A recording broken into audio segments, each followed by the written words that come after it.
Ika na dahil sa sobrang kaligayahan na nadarama ng kapuso aktor na si Alden Richards,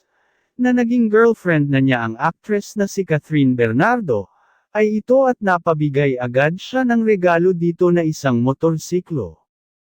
Ang nasabing regalo ay tanda umano ng pasasalamat niya, sa pagkakataong ibinigay ni Catherine sa kanya na maging special na bahagi ng buhay nito ngayon, na ang pagiging bagong boyfriend nga nito.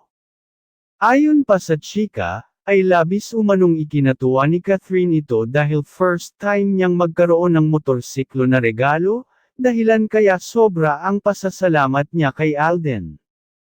At dahil dito, ay ramdam na umano agad ni Catherine gaano siya ka-special sa puso ni Alden, at gaano ito ka-excited na simulan ang yugto ng buhay nila bilang magjowa, na ayon pa sa actress, ay dapat pala ito na lang naging boyfriend niya noon.